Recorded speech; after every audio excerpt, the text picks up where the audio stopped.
There's a specific kind of silence that comes late at night when you can't sleep. You're lying in bed, and the numbers are running through your head. The bills, the rent, the school fees, the grocery list, and no matter how many times you rearrange them, they don't add up. You stare at the ceiling, and your chest feels tight. You tell yourself to stop thinking about it, but you can't, because tomorrow is real, and the money isn't there. Maybe you've checked your bank account more than once today, hoping somehow it changed. Maybe you've had to say no to your child, to something small, something they really wanted, and the look on their face stayed with you all day. Maybe you're working hard, doing everything you're supposed to do, and you still feel like you're losing ground. Like no matter how fast you run, you're still falling behind. If that's where you are right now, I want you to know something before we go any further. You are not failing, you are not forgotten, and you are not alone. This message is for you. Let's be honest about what this kind of financial pressure actually feels like, because I think we don't talk about it enough. It's not just about money. It never is. When you're struggling financially, it touches everything. It touches your marriage, because money stress creates distance. Small arguments that don't seem to be about money, but really are. The tension at the dinner table, the short replies, the way you both carry the weight but don't know how to share it without it turning into blame. It touches your identity. Especially if you're in your late 30s, 40s, or 50s, and you look at your life and think, I'm supposed to be further along by now. I'm supposed to have more stability, more security. There's this quiet shame that you don't say out loud, but it sits with you. You compare yourself to people your age, and it makes you feel small in a way that's hard to explain. It touches your relationship with your children. You want to give them opportunities.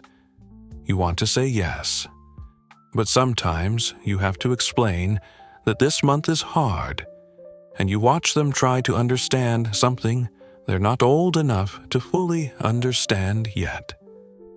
And that hurts deeply. It touches your faith.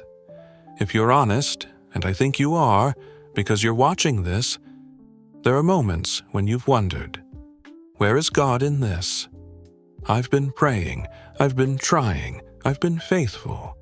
So why does it still feel like this? Why hasn't anything changed? And sometimes, when the pressure builds long enough, it doesn't just stay on the surface.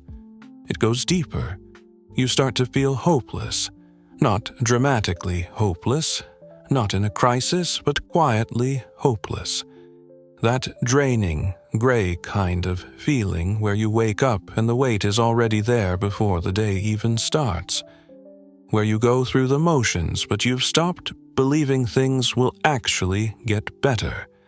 That's a real and serious place to be. And if you're there right now, I want you to stay with me, because I genuinely believe what I'm about to share can shift something in you today. There is a passage in the Bible that I've come back to again and again, not just as words on a page, but as something that has held people up through some of the darkest, most desperate seasons of their lives. It's from the Gospel of Matthew, chapter 6, verses 25 to 27. Jesus is speaking, and he says this, "Therefore I tell you, do not worry about your life, what you will eat or drink, or about your body, what you will wear. Is not life more than food, and the body more than clothes? Look at the birds of the air. They do not sow or reap or store away in barns, and yet your heavenly Father feeds them. Are you not much more valuable than they? Can any one of you, by worrying, add a single hour to your life? And then, just a few verses later, he adds, "But seek first his kingdom and his righteousness, and all these things will be given to you as well.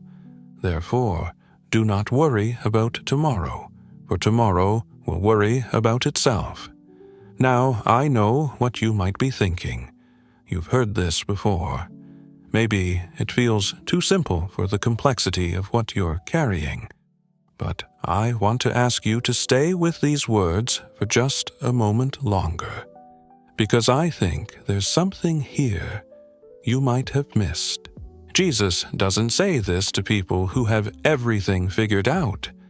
He doesn't say it from a comfortable place of abundance, looking down at struggling people and telling them to just relax.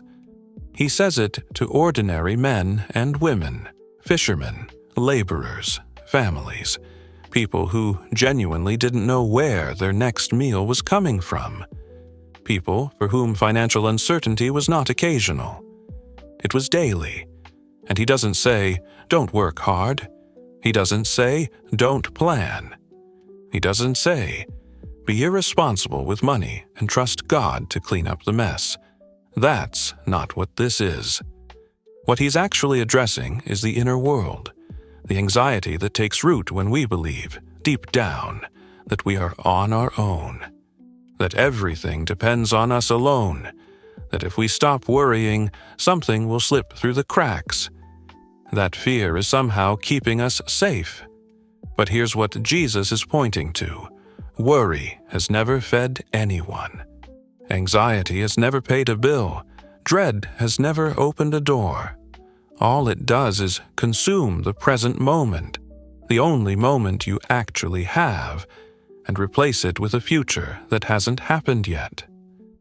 He uses the birds as an illustration, not to be poetic, but to make a specific point. These creatures have no savings, no plans, no retirement accounts, and yet they are sustained. Why? Because they were created by a Father who sees them. And then he says, "You are worth so much more than they are." If he tends to them, what makes you think he is not tending to you? The phrase, "seek first his kingdom," is the hinge of the whole passage. It doesn't mean stop working on your finances. It means reorder your priorities on the inside. Stop making provision your God. Stop letting money, or the lack of it, define your value, your peace, your sense of security. Root yourself in something that cannot be taken away. That's not a passive instruction. That's actually one of the hardest things a human being can do.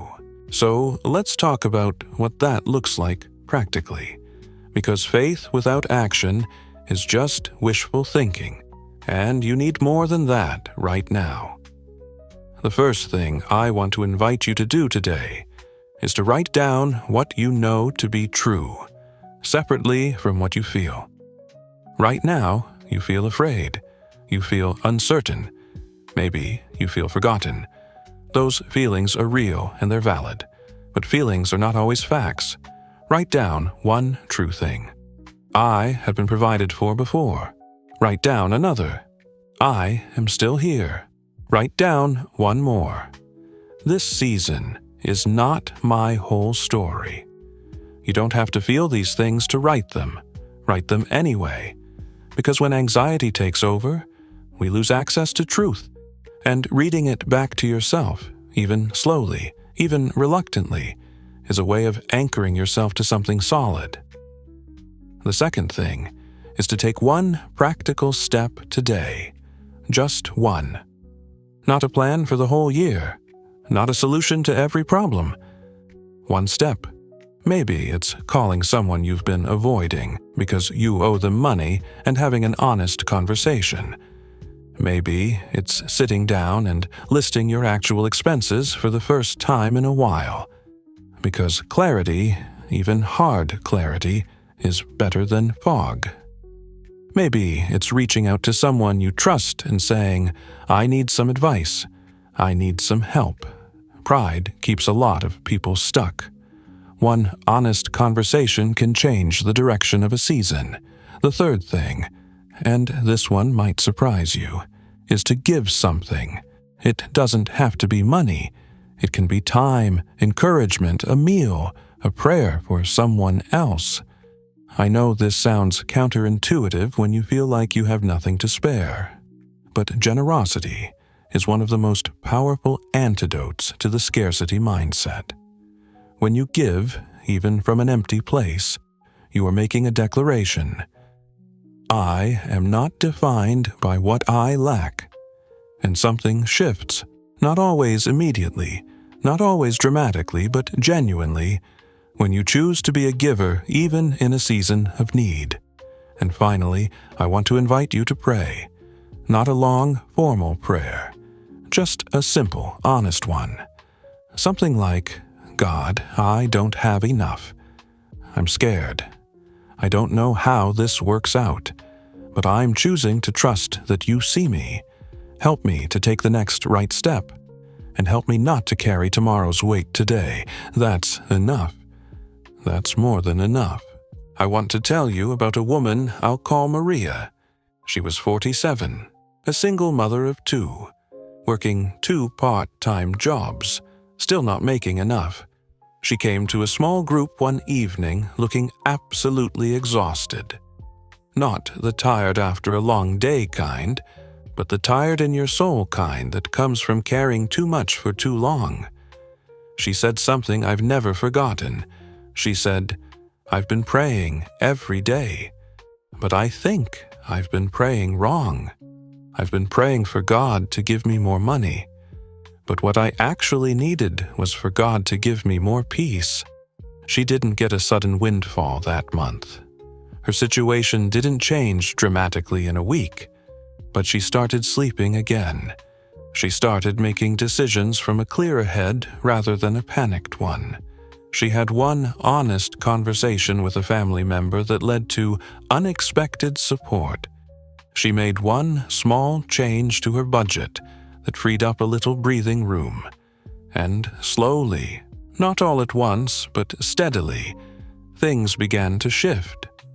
She told me later, the moment I stopped treating my bank account as a measure of whether God loved me, everything started to feel different. That stayed with me, because I think a lot of us have made that exact mistake without realizing it. If you are still watching, thank you. That tells me something about you. It tells me you haven't given up. Even when you're tired, even when you're scared, you're still looking for something to hold on to. And that matters. I want to close by saying this directly to you. You are not too far gone. This season you're in, as hard as it is not the end of your story. The God who sees sparrows also sees you right now, in your specific situation, with your specific fears, with the exact dollar amount you're short this month. He is not surprised by any of it, and he is not absent from any of it. You don't have to have it all figured out by morning. You just have to take one step. Write down one truth. Pray one honest prayer. Make one phone call. Open one honest conversation. Give one small act of generosity. Start there. Just there. And remember, worry never built anything. But faith, paired with action, even small and trembling action, has moved mountains. It has opened doors. It has sustained people through things that looked impossible from the outside. You are one of those people. I believe that. So tonight, before you close your eyes, let go of tomorrow's weight. It is not yours to carry yet. Today has enough of its own, and you have made it through every hard day so far. Every single one. That's not an accident. That's grace. Take a breath. You're going to be okay. If this message helped you today, share it with someone who might need it. Leave a comment below. Tell me what you're believing for this season. And if you'd like more content like this, make sure you subscribe. You don't have to walk through hard seasons alone.